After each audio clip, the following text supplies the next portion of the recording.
Welcome to this week's Empowering Your Thoughts. We're going to focus this week on family and how to navigate family ties through challenging times. We're going to open up this week a little different. I have a question for you. What do you think, ladies, is the longest relationship that the typical person will have across their lifespan? What do you think? I think Let's hold that answer. Thank you, Val. Let's find out what our viewers are thinking. So please take a minute and write your guess in the comment section below. So if you want to, or you believe that the longest relationship that you'll have throughout the span of your life is with your parents, select A. If you think B is with your siblings, if it's C, your spouse, or D, your children. So go ahead and take a minute and type in your answers, and we will see those at the end of the show. Welcome to Empowering Your Thoughts, an outreach ministry of Christ International Church. On this program, we deal with mental health issues and how they intersect with our faith. Please comment, like, subscribe, and share this program with a friend. And your hosts for today's show and mental health advocates, Tabitha Perez, Valerie Taylor, and Nicole McKenzie. Hi, I'm Tabitha. Hi, and I'm Valerie. And I am Nicole. Welcome again to this week. So ladies, what do you think is the longest relationship that most people will have throughout their lifespan? Well, since you gave us a little hint, you said family ties. I'm going to guess your parent, because that's the one who you come through and out into the world, and that's the first relationship you have. So naturally, that's what I go to, is your parent. Okay. What do you think, Val? I'm in between your spouse or maybe your own children. Okay. So we're going to get into the actual response, the actual answer in a little bit, but I'm going to hop into the teaching, but we will come back and get your input on how do you all navigate your family ties through any time, not just challenging ones. So let's get to it. So I mentioned Maslows Hierarchy of Needs, and I've talked about how in order for us to be the best versions of ourselves, for us to live our best lives, according to Maslow, there are certain needs and certain foundational things that needs to happen prior to us getting to that point. So the very basic, we need food, water, shelter. After we've experienced that, we need to feel a sense of safety. And then the very next thing, after our most basic of basic needs are met, we need to feel as though we belong. We need to know who our tribe is. We need to know who our people are. And so the word belong means to have a sense of fitting in or feeling like you are an important member of a group. Our God so graciously helped us out with this. He created a perfect and ideal place for us to have this need met, and he called it family. The absolute first institution God established when he created the world, even before creating religion, creating the church, before government, before everything, he created the family. To me, that says a lot. That speaks volumes at the weight and the magnitude that God puts on family and how important it is for him. Because as soon as he created the world, that was the first thing that he created. It became the building block on which everything else is established. I have a question, and feel free to write it in the comment section. How do you balance your family, work, life, church balance? Does your calendar reflect the same weight that God gives family? This is so often so true of people who are especially in ministry, and they have a very hard time balancing the two. But God has already made his priority clear. From the very beginning, he had Adam and Eve, they were married. And he encouraged them to be fruitful and to multiply and to have many, many children. So the answer to the trivia question, which was, what is the longest relationship that the typical person will have over their lifespan? The answer is siblings. Siblings, our relationship with our brothers and sisters, is the relationship that will outlast all others. They are our first friends, our first sparring partners, and our co-conspirators. However, not all families are created the same. All families, no matter how healthy and how happy they are, have some level of discord and dysfunction. So what do you do when the family that God created for you to belong in isn't the healthiest for you, when it hurts more than it does help? We recently celebrated Mother's Day, and Father's Day is right around the corner. What if these celebratory days are nothing but painful reminders of absent, strained, or contentious relationships? What if our first friends bring more drama and joy and they're not so friendly? We're going to get to this, so make sure that you stick around to tips on how to navigate family ties through challenging times. Don't forget to stick around for that. But let me just be honest with you for a second, especially with regards to Mother's and Father's Day. These are not celebratory days for me as well. Not that I had a strained relationship with my parents. They were actually amazing, amazing people. But by the time I was 22, both had passed away. So for me, these are not happy days, and they're pretty challenging. So these have become self-care days for me. These days, I'm very intentional about using my coping skills, exercising, reflecting, crying, laughing, doing a mani-pedi, doing whatever it is in a healthy manner that I need to get through the day. Now to siblings. According to Proverbs 17:17, a brother or sister is born for adversity. This is typically the longest relationship that a person will have in their life. And it is definitely true for me. My siblings love and support. I'm the youngest of 7 children. They have been amazing. They pretty much wheeled me across the stage to receive my diploma on Mother's Day, the second one without my mom, and just a few short months after my dad died. They were the ones who, to this day, are my loudest cheerleaders, my supporters, my fans, and they are truly the wind beneath my wings. They nursed me back to health when I tried to be Chrissy Yamaguchi and broke my ankle. And even when I had surgery a few years later, they have been amazing. They are awesome. Our relationship with our siblings, they have a view and an insight to us that the majority of people do not. They understand our foundation because they grew up in the same family. They were exposed to the same things. They understand the dynamics that made us who we are. They share in our upbringing and the things that we have experienced. But what happens if this relationship is not as healthy as it needs to be? During this time of the shelter-in-place orders, we may be stuck with a tribe that isn't the best for our emotional or our mental health. Make sure you stay tuned to the end, because we're going to talk about and give you some ways to navigate your family ties through this challenging time. As COVID-19, but they are applicable for any time. So ladies, we're going to take a break from the teaching. What advice do you have for people who are struggling with their siblings, or if they don't have siblings? I would say, first of all, that was a great teaching, a great lesson on letting us know just a little bit about the family and those who are with or without.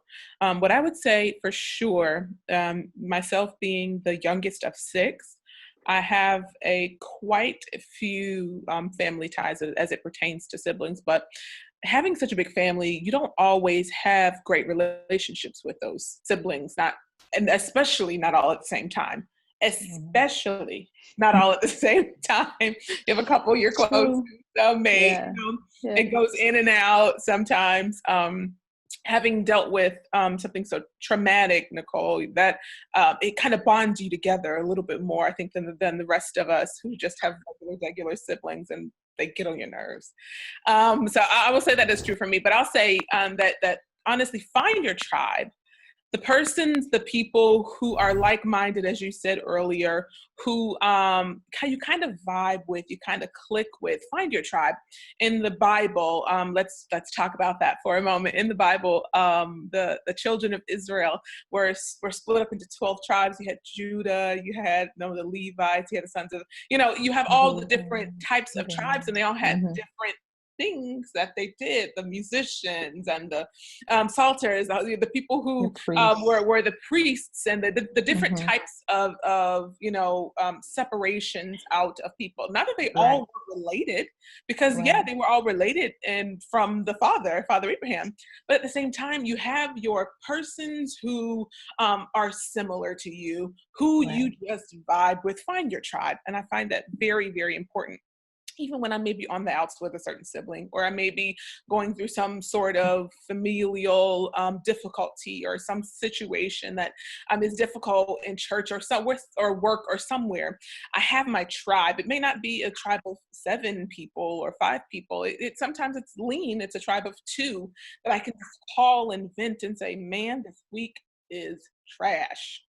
Or this person is being this or that and this or that. Somebody you can bare your soul to, that tribe of people. So really find your tribe who has similar interests as you, and just make sure that you are really keyed into them, and to make those relationships as strong as you can, because sometimes when other relationships fail and falter, and you don't even have siblings sometimes. A lot of people don't have siblings. You do have a tribe to fall back into, kind of as a safety net. How about you, Val? So for me, my story is different than the both of you. I'm actually an only child, and not close to any family at all. My father was not involved in my life, and so I've never even met anyone from my father's side. My mother's side of the family, her and I were just kind of like the outcast because we thought differently. So we are not close either. So in a sense, I really feel for the people who are similar to me, in a sense, who don't have that connection of maybe having nieces and nephews, or having a sibling to go to at any time, and just being able to celebrate life with them. And it's hard. It's challenging. I think, like you brought up earlier, Nicole, Father's Day for me is always really rough. I'm thankful for the husband that I am, who is a phenomenal, father to my children, but I've never celebrated a Father's Day, and it always feels like I'm grieving at the end of the day, because I never got to experience that. And so in a sense, I have found a lot of healing, though, through the family that God has allowed me to have, that I created with my husband and my 3 beautiful children. And so I've had to find ways to be creative to make sure, that I allow the healing to really take place, instead of the anger, the hurt, or the pain. Absolutely. So I think, in a sense, what Tabitha, what you were saying really holds true, especially for people like me. Find your own tribe, find your people who you can call family. And I have a few of those. It's not the same as we would like to think, right, biologically speaking, but in a sense, it is important for us to be able to engage in those relationships, and God provides those people for us. So be able to take the opportunity to appreciate the people who God does bring into your lives, and make them your own family in your own way, because every family looks different. That is true. That is so true. I worked in adoptions for several years through Department of Children and Family Services, and that's actually where I learned about the importance of siblings, because it is the longest relationship. And working in adoptions, family do look very different. But I can honestly say I've seen people that there was no differentiation between biological and birth children. Your family. That's just it. And it's a beautiful thing to witness. But let's get into the 5 tips to help you navigate family ties through this very challenging time. So tip number 1, boundaries. Can you explain a little bit more about that, Nicole? Boundaries are amazing. I read this book by Towns and Cloud of the same title when I was in graduate school. And just quickly, I'll just share boundaries help keep the bad stuff out and the good stuff in. It's not a wall, because walls just block out everything, but a boundary allows people to be in your life, but as close as you feel comfortable and you feel safe, whether it's physically, emotionally, or mentally. How about, tell us about the painful days that you may be having? So like I shared before, Mother's Day and Father's Day are not easy days for me.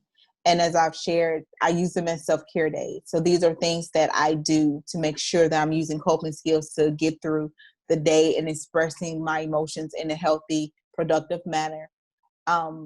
If the situation is, and it can come from a different ways. If it's something that you would like, you want children, or, someone has passed away, doing things that could be honorable to their memory can help get us through that day. If the person is living or you have a strained relationship, focus on the good. And that can be very challenging if you've had an abusive parent. However, even in those relationships, even if the gift that they have given you is just life itself. So just focusing on the fact that they gave you life and appreciating that. And as you both of you ladies mentioned, there are people who are surrogate and spiritual moms and family to us. So honoring them because of their investment in you, because they've mentored you and poured into you. So those are ways that you can also honor people on painful days. So can you explain a little bit tip number 3, honoring the family you have?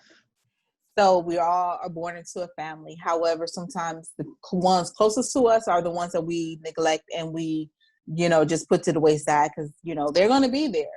But just as God put such an emphasis on family, he built the entire world system on the family unit. I would just encourage you to honor your own family the same way, to have a good balance between your life, your work, your church, and with your family, and having that be the center of it all. How about tip number 4, create your own family? So you both ladies have hit on this greatly.